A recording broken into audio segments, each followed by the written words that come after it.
Anos depois de ser abandonada grávida, ela foi ao casamento do ex, e quando entrou de mãos dadas com o filho, o silêncio tomou conta da igreja. As portas imponentes da igreja se abriram num rangido lento e solene, um som que ecoou pelo silêncio reverente do salão e fez cada cabeça se virar. Não era a noiva que chegava, era Sofia Andrade, e pela mão dela caminhava um menino de 7 anos, cujos olhos grandes e castanhos eram uma cópia exata dos olhos do noivo parado no altar.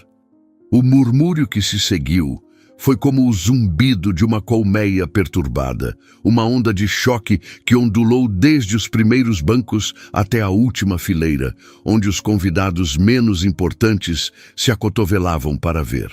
Ricardo Almeida, o noivo, congelou. Sua mandíbula travou, o sorriso ensaiado derreteu em uma máscara de pânico pálido. Ao seu lado, a noiva, Vitória, franziu a testa, a confusão nublando seu rosto perfeitamente maquiado. Ela não entendia, mas Ricardo sim. Ele entendia perfeitamente. Aquele fantasma do seu passado não estava apenas ali. Estava materializado, de mãos dadas com a prova viva de uma promessa quebrada, um abandono covarde. E naquele instante, sob o olhar de centenas de pessoas, ele soube que o seu dia perfeito havia se transformado em um tribunal. Mas estou me adiantando. Para entender a magnitude daquele silêncio, a densidade da tensão que preencheu o ar sagrado daquela igreja, precisamos voltar 8 anos no tempo, a uma manhã fria de outono, em um apartamento pequeno e mal iluminado, onde tudo realmente começou. Mas antes, deixe seu like para ajudar nosso canal. Obrigado! Sofia tinha 22 anos e um teste de farmácia positivo nas mãos trêmulas. O plástico branco parecia pesar 1 tonelada, um pequeno objeto que continha o poder de redefinir todo o seu futuro. Ela e Ricardo estavam juntos há quase 3 anos, um romance universitário que floresceu entre livros de direito e sonhos compartilhados. Ele era o astro em ascensão, o futuro advogado brilhante, com um sobrenome que abria portas e uma ambição que queimava como fogo. Ela, estudante de estética e cosmetologia, era a âncora dele, a calmaria em seu mundo de ambição frenética. Eles falavam sobre casamento, sobre uma casa com um jardim, sobre nomes de filhos que soavam bem com Almeida. Eram promessas sussurradas na escuridão, doces e reconfortantes. Naquela manhã, Sofia acreditava que aquela pequena linha azul no teste era apenas a aceleração de um futuro que já estava escrito. Ela preparou um café da manhã especial, colocou o teste em uma caixinha de veludo que um dia guardara um colar e esperou que ele acordasse, o coração batendo uma mistura de pânico e euforia. Quando Ricardo finalmente abriu os olhos, o sol da manhã mal tocava o quarto. Ele viu a bandeja, o sorriso nervoso de Sofia, e sua primeira reação foi um sorriso sonolento. "O que estamos comemorando?" ele perguntou, a voz rouca de sono. Sofia empurrou a caixinha em sua direção. O sorriso dele vacilou quando a abriu. Ele não viu um futuro.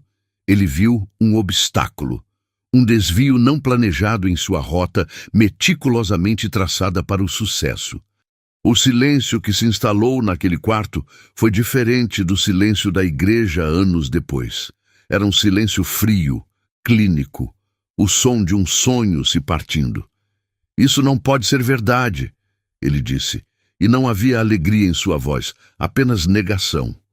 "Ricardo, nós vamos ser pais", ela sussurrou, tentando injetar na frase a magia que sentia, mas a palavra soou oca no vácuo que ele criara. Ele se levantou da cama, vestiu as calças e caminhou até a janela, de costas para ela. "Eu não posso, Sofia." "Não agora." A frase foi dita com uma finalidade cortante. Ele estava no último ano da faculdade, com um estágio garantido no escritório de advocacia mais prestigiado da cidade, um caminho pavimentado por sua família. Um filho, um casamento apressado, não faziam parte do projeto. O que se seguiu foram dias de conversas que mais pareciam negociações. Ricardo não falava sobre nós, falava sobre opções. Ele usava termos legais, como se estivesse discutindo um contrato problemático, não a vida que eles haviam criado.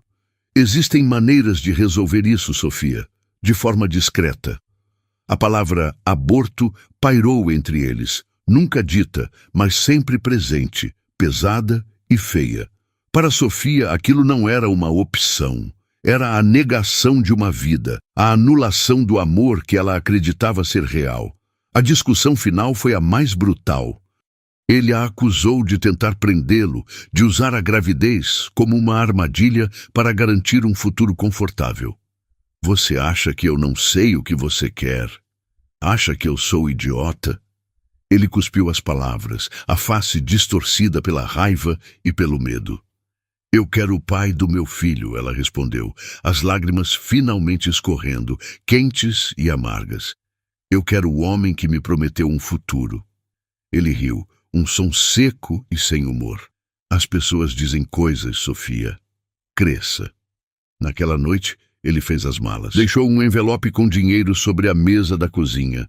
Não era um gesto de cuidado, era um pagamento, uma quitação, a tentativa de transformar uma responsabilidade emocional em uma transação financeira. Ele saiu pela porta e não olhou para trás, deixando para trás uma mulher de 22 anos, grávida, com o coração em estilhaços e um envelope de dinheiro que parecia queimar sua pele.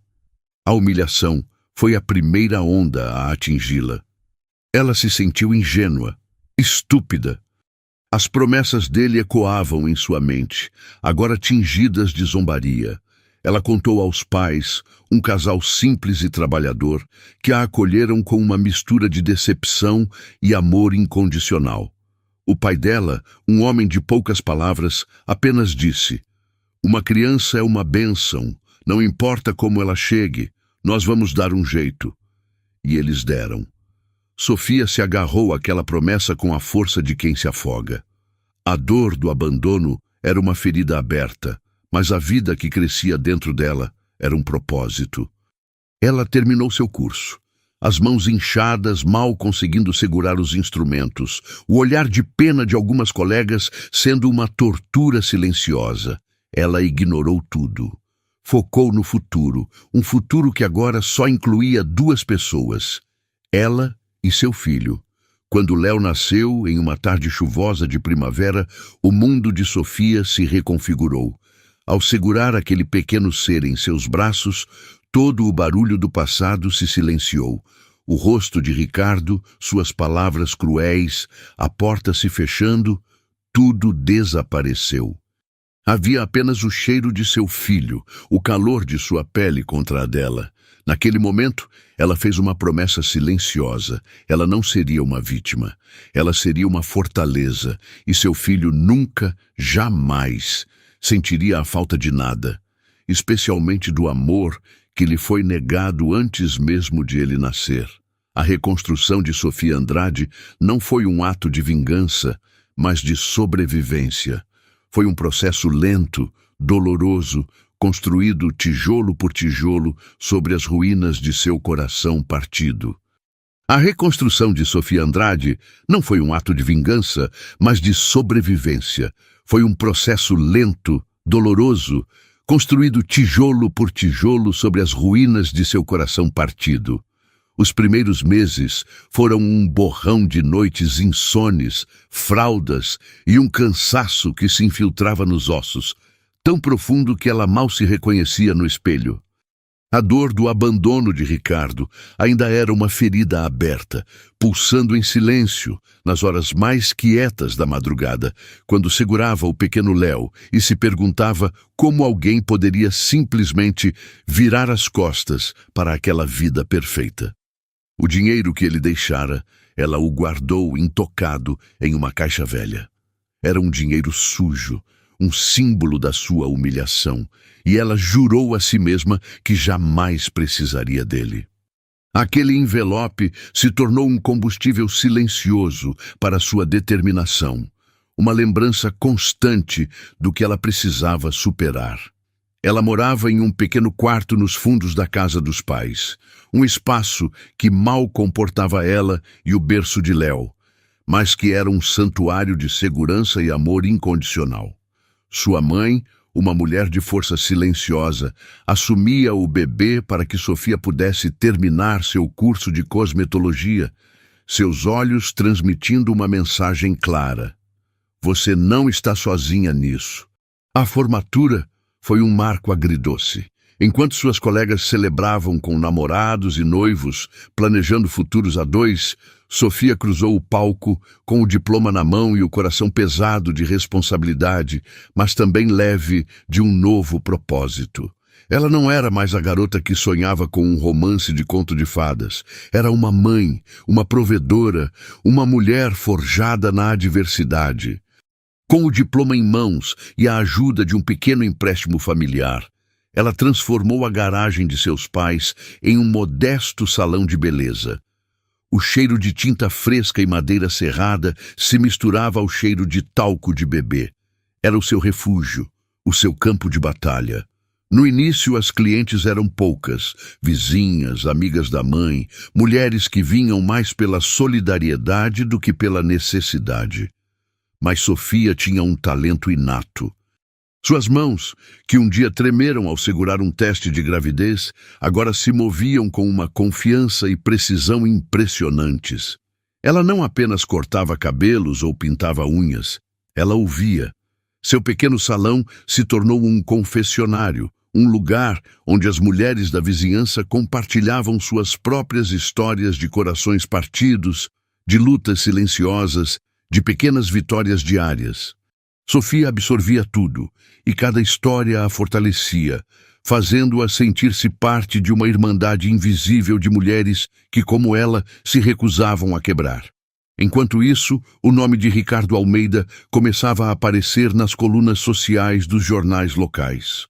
Jovem promessa da advocacia, herdeiro do renomado escritório Almeida em Associados. Presença constante nos eventos mais badalados da cidade. As fotos o mostravam sempre sorrindo, um copo de uísque na mão, rodeado de pessoas poderosas e mulheres deslumbrantes. Cada foto era uma facada no peito de Sofia. Ele parecia tão distante, tão intocável, vivendo em um universo paralelo onde ela e Léo não existiam. A vida que ele descartara com tanta facilidade não tinha deixado um único arranhão em sua trajetória ascendente. Ele não era um homem assombrado por uma decisão cruel, era um homem que prosperava na ausência dela. Essa constatação era mais dolorosa do que o próprio abandono. Não era sobre o dinheiro ou o status, era sobre a completa e total anulação de sua existência na vida dele. Para o mundo e para ele mesmo, era como se ela nunca tivesse acontecido. Léo crescia, e com ele a necessidade de Sofia de se proteger e protegê-lo da sombra de Ricardo. O menino era a imagem espelhada do pai, com os mesmos olhos castanhos expressivos e o mesmo jeito teimoso de franzir a testa quando estava concentrado. As perguntas inevitavelmente começaram. Mãe, por que eu não tenho um papai como o Miguel? Ele perguntou um dia, com a inocência brutal que só uma criança de 5 anos possui. Sofia ensaiara aquela resposta em sua mente centenas de vezes. Ela se ajoelhou, olhou nos olhos dele e disse com a voz mais calma que conseguiu encontrar. Meu amor, algumas famílias são diferentes. A nossa família somos eu e você. E isso é tudo o que a gente precisa, porque o nosso amor é grande o suficiente para 2. Ela nunca falou mal de Ricardo para o filho. Não o pintou como um monstro, nem como um vilão. Ela simplesmente o omitiu, criando uma narrativa onde o amor deles era tão completo que não havia espaço para mais ninguém. Era uma mentira piedosa, uma armadura que ela construiu ao redor do coração de seu filho, esperando que fosse forte o suficiente para protegê-lo da verdade. Os anos passaram e o pequeno salão na garagem floresceu. A reputação de Sofia cresceu para além do bairro. Seu talento, sua discrição e sua empatia a tornaram uma das cabeleireiras mais procuradas da cidade. Mulheres da alta sociedade, esposas de advogados e empresários, começaram a frequentar seu novo e elegante salão no centro da cidade, um espaço que ela construiu com seu próprio suor e noites mal dormidas. Ela ouvia os nomes, as fofocas, os dramas da elite da qual Ricardo fazia parte. Ela ouvia sobre seus sucessos nos tribunais, sobre suas viagens, sobre suas namoradas passageiras. E então, ela começou a ouvir sobre Vitória. Vitória era a filha de um juiz influente, uma mulher descrita como doce, elegante e a noiva perfeita para um homem como Ricardo Almeida. O noivado deles foi anunciado com estardalhaço, uma união de duas famílias poderosas. Sofia lia as notícias com uma estranha sensação de distanciamento, como se estivesse lendo sobre personagens de um livro. A dor aguda havia se transformado em uma cicatriz dormente, uma parte dela que já não sangrava mais ao ser tocada. Ela se tornou uma fortaleza, exatamente como prometera a si mesma. Aos 30 anos, Sofia Andrade era uma mulher independente, uma empresária de sucesso, uma mãe dedicada. Ela não precisava de ninguém. Sua vida era completa, preenchida pelo riso de Léo, pelo burburinho de seu salão, pela satisfação de ter construído seu próprio império sobre as cinzas de um amor que a traiu. Ela raramente pensava em Ricardo, e quando o fazia, era com uma indiferença fria, a indiferença de quem olha para um estranho. O passado estava enterrado, selado, e ela não tinha a menor intenção de exumá-lo. Ela havia vencido. Havia construído uma vida feliz, não para se vingar dele, mas apesar dele. E essa era a vitória mais doce de todas. Ela não sabia, contudo, que o passado não estava morto. Estava apenas adormecido, esperando o momento certo para emergir, não como um fantasma, mas como um acerto de contas que o destino, em sua ironia cruel e poética, já havia começado a orquestrar. A prova viva de sua superação, seu filho, era também a prova viva do abandono dele, e essa dualidade estava prestes a colidir da forma mais pública e devastadora possível. A reconstrução de Sofia Andrade foi uma obra de arte silenciosa, esculpida não em mármore, mas na matéria crua da resiliência humana. Os anos que se seguiram ao nascimento de Léo não foram apenas sobre sobreviver, mas sobre a meticulosa tarefa de construir uma vida tão plena e radiante que a sombra do abandono se tornasse insignificante. Ela se ergueu das cinzas não com a fúria de uma fênix, mas com a tenacidade silenciosa de uma flor que brota no concreto. Cada dia era um tijolo assentado na fundação de sua nova identidade. O salão na garagem, inicialmente um ato de desespero, transformou-se em seu laboratório de alquimia. Ali, ela não apenas transformava a aparência de suas clientes, mas também transmutava sua própria dor em força. As conversas que fluíam entre o som das tesouras e o zumbido dos secadores eram sua terapia. Ela aprendeu que sua história, embora sentida como única e isoladora, era um eco de inúmeras outras. Havia mulheres traídas, subestimadas, dispensadas, mulheres que, como ela, tiveram que se reinventar do zero. Essa comunhão tácita a alimentava, dissipando a vergonha que Ricardo havia gravado em sua alma e substituindo-a por um orgulho feroz e silencioso. Léo era o sol em torno do qual seu universo girava. Ela se dedicou a ser mãe e pai, a preencher todos os espaços vazios com um amor superlativo. Ensinou-o a andar de bicicleta no parque, o coração na boca a cada pedalada vacilante, suas mãos prontas para amparar a queda. Levou-o para pescar, desajeitada com a isca e o anzol, mas rindo com ele a cada peixe imaginário que escapava. Nas noites de tempestade, ela o abraçava forte, dizendo que os trovões eram apenas o céu jogando boliche. Ela construiu um mundo para ele, onde a ausência de uma figura paterna não era uma falta, mas simplesmente uma característica de sua família especial. Uma família de 2, que era mais forte do que muitas famílias de 3 ou 4. Ela lia para ele todas as noites, histórias de heróis corajosos e reinos distantes, sempre enfatizando a força que vinha de dentro, a magia de ser bom e justo. Em cada conto, em cada lição, ela estava sutilmente armando seu filho com os valores que o pai dele havia desprezado: integridade, empatia e a coragem de enfrentar as consequências de suas escolhas. Financeiramente, a ascensão de Sofia foi notável. A reputação de seu trabalho se espalhou como um segredo bem guardado que todos queriam compartilhar. A atenção aos detalhes, a capacidade de realmente entender o que uma cliente queria dizer quando dizia que precisava de uma mudança, e a atmosfera de confiança que ela cultivava, tornaram seu nome sinônimo de excelência. Em 4 anos, ela deixou a garagem para trás e inaugurou o Sofia Andrade Studio, em uma charmosa rua comercial. O espaço era a materialização de seu sucesso. Elegante, minimalista, com uma luz suave que fazia todos se sentirem bem-vindos. O empréstimo de seus pais foi pago com juros, e um jantar de agradecimento onde as lágrimas de orgulho deles valeram mais do que qualquer quantia. Ela contratou outras cabeleireiras, manicures, esteticistas, tornando-se não apenas uma profissional autônoma, mas uma empresária, uma chefe que liderava pelo exemplo.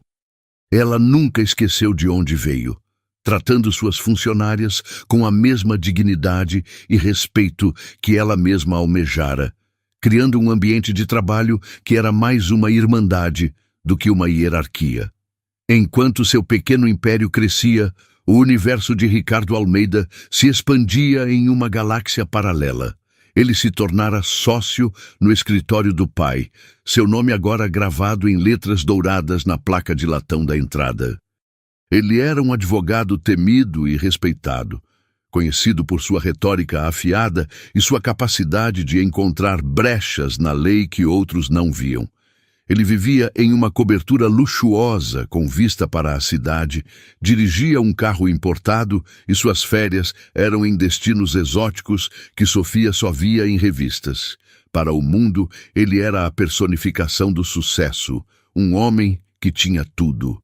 Mas havia um vazio sutil em sua vida, uma busca incessante por algo que ele não conseguia nomear.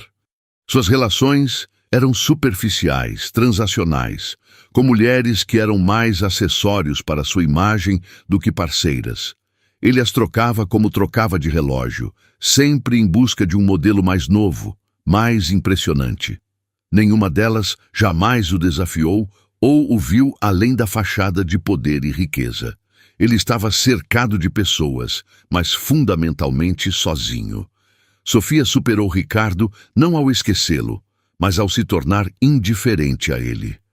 A dor aguda do abandono deu lugar a uma cicatriz que raramente doía. Ela aprendeu a ver as notícias sobre ele sem sentir o nó no estômago. Ele era apenas um homem, um capítulo encerrado de sua vida, o catalisador involuntário de sua transformação. Ela até mesmo tentou namorar algumas vezes, homens gentis e bem-intencionados que a admiravam. Mas seu coração, embora curado, estava guardado. Sua prioridade era Léo, e a ideia de introduzir uma nova pessoa em seu mundo perfeitamente construído parecia um risco desnecessário. Sua felicidade não dependia de um parceiro, dependia de sua paz, de seu trabalho, de seu filho. Ela estava completa. A solidão que às vezes a visitava nas noites silenciosas, depois que Léo dormia, não era de desespero, mas uma solidão contemplativa, o preço silencioso de sua independência inabalável. A prova final de sua superação veio de uma forma inesperada.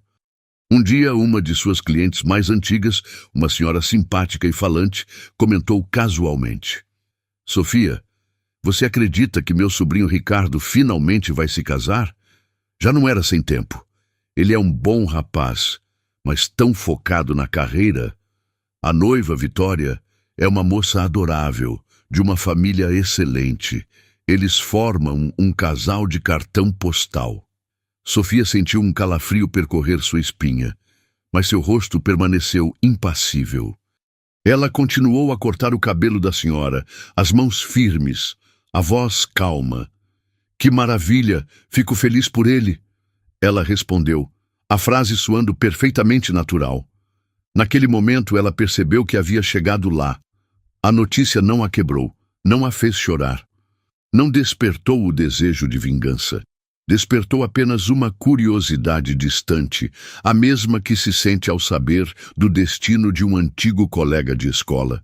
O nome dele, que um dia teve o poder de devastá-la, era agora apenas um som. Ela havia de fato superado tudo. O passado estava finalmente em seu devido lugar, enterrado e sem poder sobre o presente. Ela não imaginava que um convite, um simples pedaço de papel ornamentado, estava prestes a chegar pelo correio, uma convocação do destino para um reencontro que ela nunca buscou, mas que se tornaria inevitável. O convite chegou em uma tarde de terça-feira, aninhado entre contas e catálogos de fornecedores. Era um envelope de um creme espesso e caro, com o nome Sofia Andrade, caligrafado em uma elegante tinta dourada. Ela o abriu com uma curiosidade distraída, presumindo ser um convite para algum evento de gala de uma de suas clientes da alta sociedade. Dentro, o cartão era ainda mais opulento, com letras em relevo anunciando a união de Vitória Lacerda e Ricardo Almeida. Por um instante, o tempo parou. O nome Ricardo Almeida saltou da página, um eco de um passado que ela acreditava ter silenciado para sempre. Seu coração deu um único e doloroso solavanco, uma reação involuntária, como um membro fantasma que ainda dói anos após a amputação. Ela releu o nome, depois o nome da noiva, Vitória Lacerda. Lacerda. O sobrenome lhe era familiar. Ela vasculhou sua mente, a mente que se tornara um arquivo de nomes e conexões da elite da cidade, e então a peça se encaixou. Vitória era irmã de uma de suas clientes mais leais e antigas, Helena Lacerda. Helena era uma mulher discreta e gentil que frequentava seu salão há anos.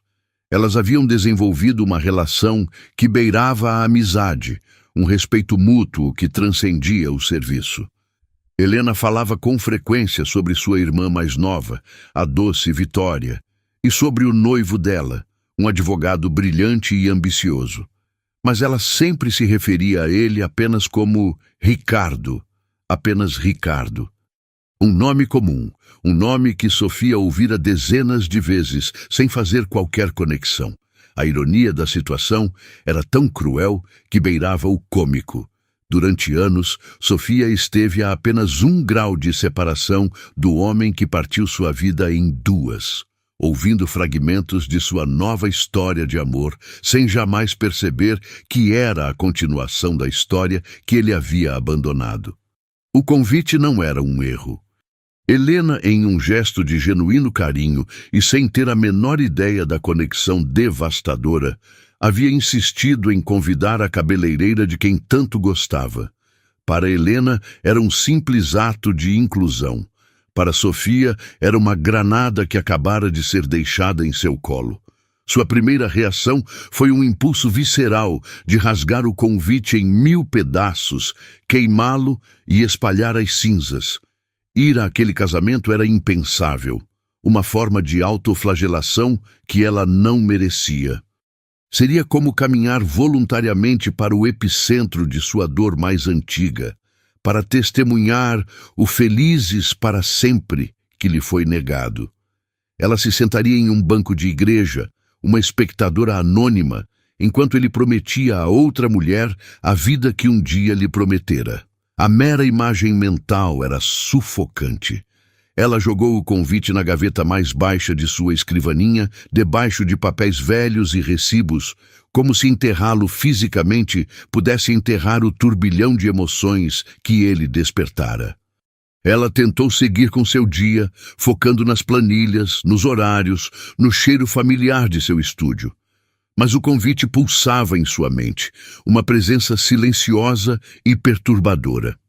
Naquela noite, depois que Léo dormiu, ela se serviu de uma taça de vinho, algo que raramente fazia. Sentou-se na penumbra de sua sala de estar, o silêncio da casa amplificando o caos em sua cabeça. O que a incomodava não era o casamento em si.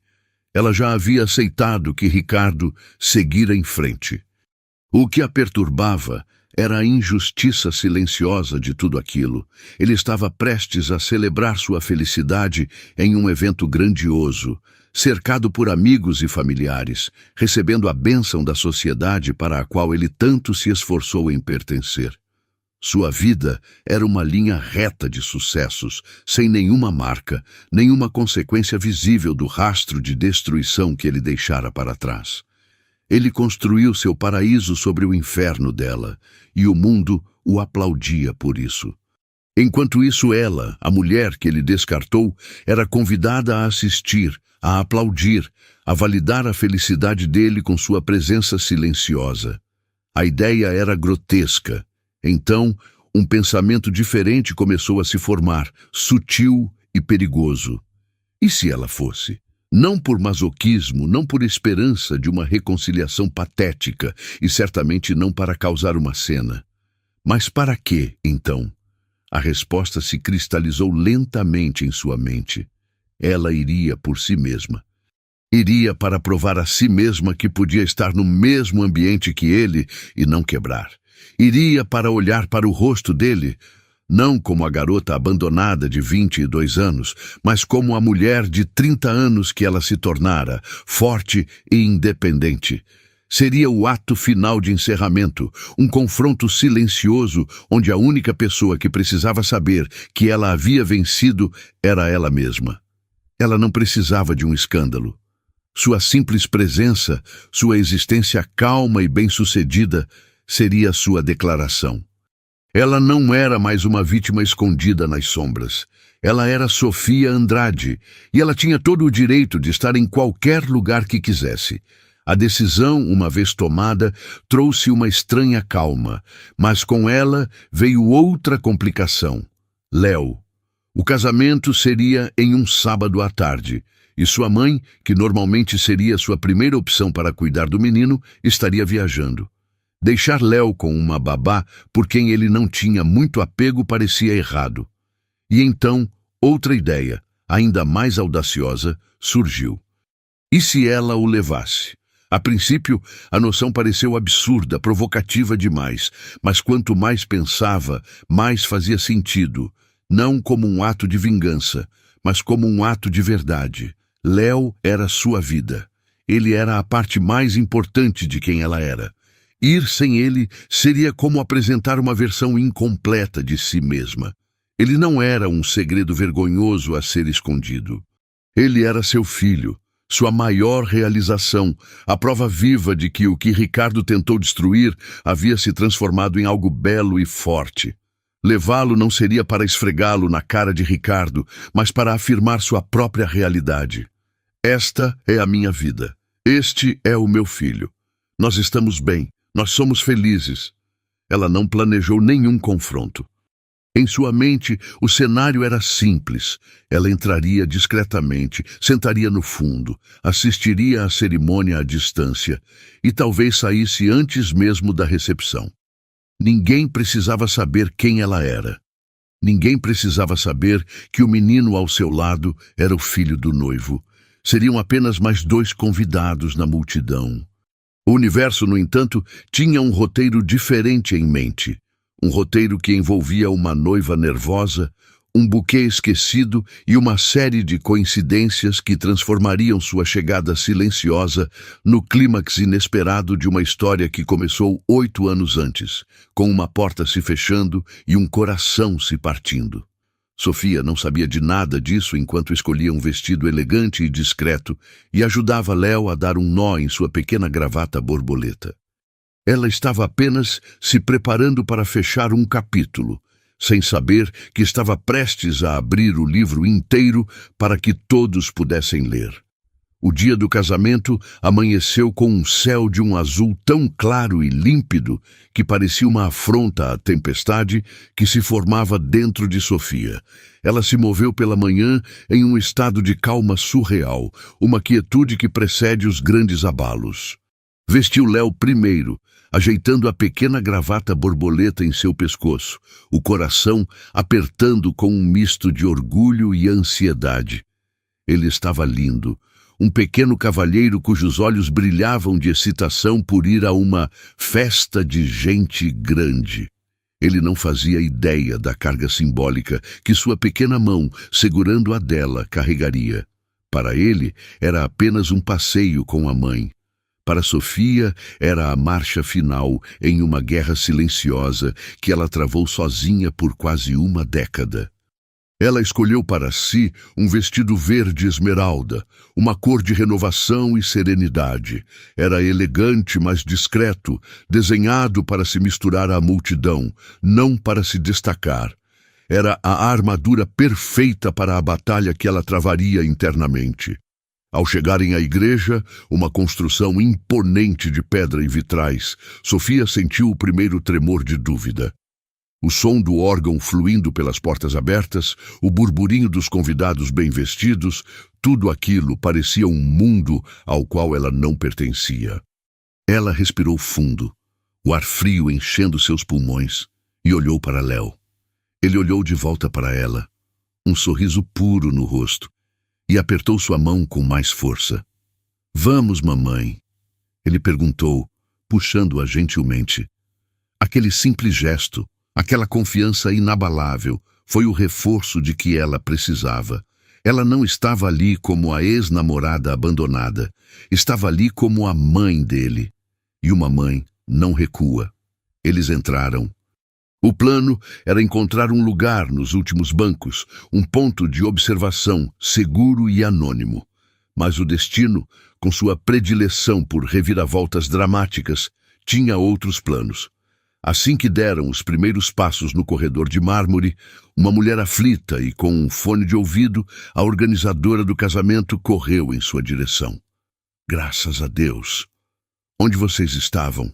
ela disse, a voz tensa de pânico, sem sequer olhar direito para o rosto de Sofia. Antes que Sofia pudesse explicar o mal-entendido, a mulher continuou. "Helena me disse que você viria com seu filho. O pajem passou mal, uma intoxicação alimentar, um desastre. Vitória está desolada, o buquê dela." A mulher parou, finalmente focando em Léo, que a olhava com curiosidade. "Ele é perfeito. Por favor, você me faria esse favor? Salvaria o dia? É só entrar, caminhar até o altar e entregar o buquê para a noiva. Simples." Sofia ficou paralisada, o sangue gelando em suas veias. Era uma armadilha do acaso, tão perfeita e tão cruel que parecia roteirizada por uma força maior. Recusar levantaria suspeitas, criaria uma cena indesejada. Aceitar significaria colocar seu filho, a prova viva do segredo de Ricardo, literalmente no centro do palco, sob os holofotes, a poucos metros do pai que não sabia de sua existência. O corredor da igreja, antes um caminho para a observação anônima, transformou-se em uma passarela para o epicentro de seu passado. A organizadora, interpretando seu silêncio como hesitação, juntou as mãos em súplica. "Por favor, Helena ficará tão grata, a noiva ficará tão feliz." O nome de Helena, sua cliente, a mulher que a convidara com tanto carinho, foi o que selou sua decisão. Recusar seria uma desfeita para a única pessoa ali que lhe mostrara genuína bondade. Em um transe, ela ouviu a si mesma concordar. Tudo aconteceu em um borrão. A organizadora entregou a Léo uma pequena almofada, onde repousava o buquê de lírios brancos e rosas pálidas. Ela deu instruções rápidas ao menino, que ouvia com a seriedade de quem recebe a missão mais importante de sua vida. Sofia foi instruída a esperar perto da porta e entrar logo após a entrada dele, para que pudesse pegá-lo no final do corredor. A música mudou, um prelúdio mais suave, indicando que algo estava prestes a acontecer. As grandes portas da igreja se abriram totalmente. E então, Léo começou a caminhar.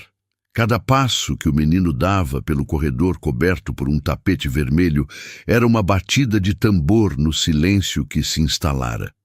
Ele caminhava com uma concentração infantil, focado em não deixar o buquê cair, alheio aos centenas de olhares fixos nele. Sofia o seguiu a uma distância respeitosa, o coração batendo descontroladamente contra suas costelas. Ela podia sentir os olhares sobre si, a curiosidade dos convidados, se perguntando quem era aquela mulher elegante que acompanhava o pajem substituto. Mas seus olhos estavam fixos em apenas uma pessoa, Ricardo. No altar, Ricardo Almeida estava congelado. No momento em que Léo entrou, uma expressão de vaga confusão passou por seu rosto. Mas à medida que o menino se aproximava, a confusão se transformou em uma onda de choque visível, um reconhecimento que drenou toda a cor de sua face. Os olhos. Eram os seus olhos. Aquele rosto pequeno era um eco de suas próprias fotos de infância. O tempo pareceu se dobrar sobre si mesmo, e os 8 anos de negação e esquecimento deliberado desmoronaram em um único e devastador instante. Ele olhou para o menino e depois, instintivamente, seu olhar varreu o corredor procurando e encontrou Sofia. Seus olhares se cruzaram por cima da multidão, e naquele segundo, um universo de palavras não ditas, de promessas quebradas e de uma vida inteira de consequências passou entre eles. Não havia triunfo no olhar de Sofia, apenas uma calma triste e resoluta. Havia pânico puro no dele. Léo chegou ao altar, alheio à tempestade emocional que girava ao seu redor. Ele parou em frente à noiva, Vitória, cujo rosto estava coberto por um véu delicado. Ela se inclinou, um sorriso doce nos lábios, para pegar o buquê. "Obrigada, anjinho, você é um príncipe", ela sussurrou. Léo, tendo completado sua missão com sucesso, abriu um sorriso orgulhoso e, em um ato de espontaneidade infantil, olhou para trás, na direção de Sofia, que agora estava parada no início dos primeiros bancos. Com a voz clara e ressonante que só uma criança feliz possui, uma voz que cortou o silêncio da igreja como um cristal, ele exclamou: "Eu consegui, mamãe, eu não deixei cair." A palavra mamãe ecoou sob o teto abobadado. Não foi um sussurro, foi uma declaração. Cada cabeça no salão, que antes estava focada no altar, virou-se em uníssono para seguir o olhar do menino pousando em Sofia. O murmúrio começou instantaneamente, uma onda de especulação e choque. Quem era aquela mulher? E por que o menino, que era a imagem cuspida do noivo, a chamava de mãe? Vitória, ainda sorrindo, congelou. Ela olhou do menino para Ricardo, cujo rosto agora era uma máscara de horror pálido, e depois para a mulher de verde no corredor. A confusão em seus olhos deu lugar a uma compreensão lenta e terrível. O silêncio que se seguiu não era de reverência.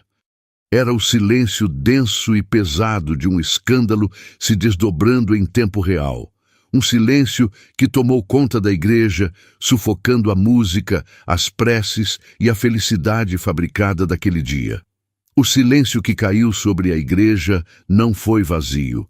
Foi um vácuo preenchido por 1000 perguntas não ditas, um abismo que se abriu no meio do corredor e engoliu toda a alegria ensaiada daquele dia. A palavra mamãe, dita na voz inocente de Léo, foi a pedra que iniciou uma avalanche. Os convidados, antes meros espectadores de um casamento, tornaram-se o júri de um tribunal improvisado. Os olhares saltavam de Sofia para Ricardo, depois para o pequeno Léo, que permanecia no altar, alheio à devastação que sua simples palavra causara. Ele era a peça que conectava o quebra-cabeça, e agora, com a conexão exposta sob a luz sagrada dos vitrais, a imagem completa era inegável e chocante. A semelhança entre o menino e o noivo, antes uma curiosidade passageira, agora se tornara uma evidência irrefutável.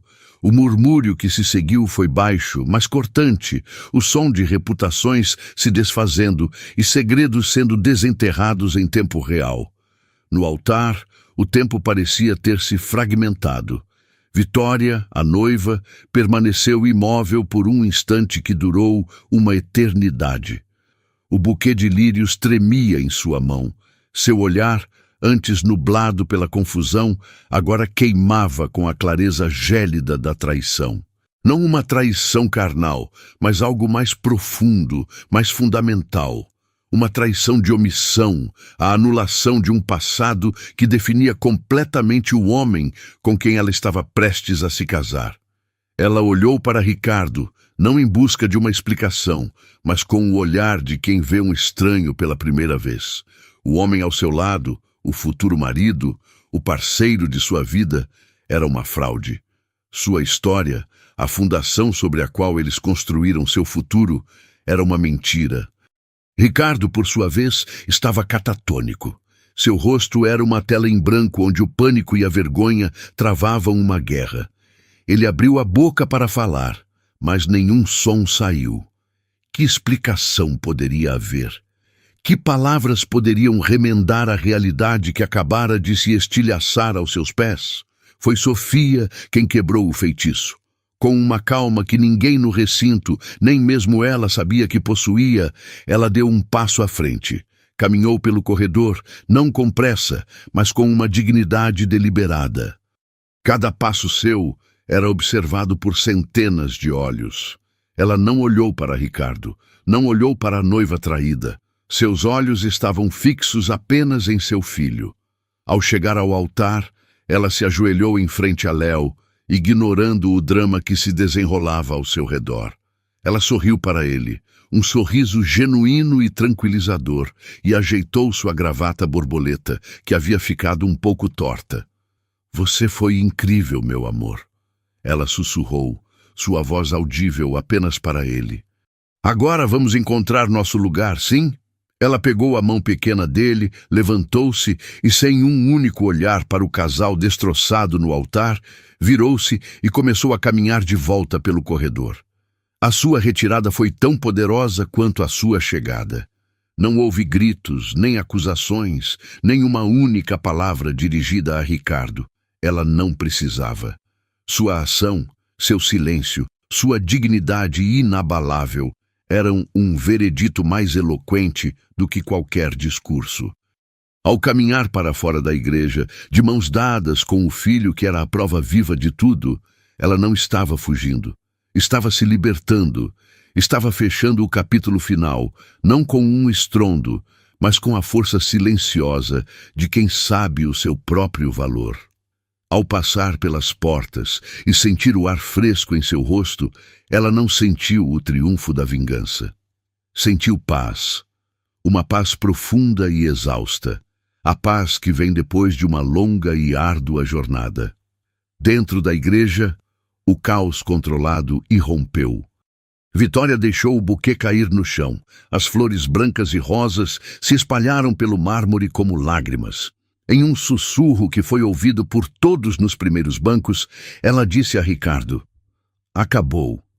E então, com uma compostura que ninguém esperava, ela levantou o véu, virou-se para a multidão atônita e caminhou para fora da igreja pela porta lateral, deixando Ricardo sozinho no altar, um noivo sem noiva, um rei destronado em seu próprio castelo de mentiras. O que se seguiu foram ecos. O casamento foi cancelado, obviamente.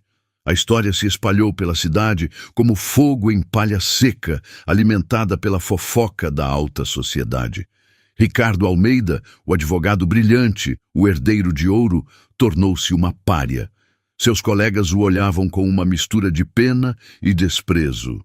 Os pais de Vitória usaram toda a sua influência para garantir que sua carreira, antes meteórica, estagnasse em um pântano de casos menores e portas fechadas.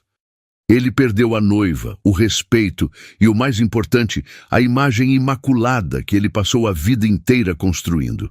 Ele tentou entrar em contato com Sofia, enviando mensagens, e-mails, até mesmo aparecendo em seu salão. Ela nunca respondeu.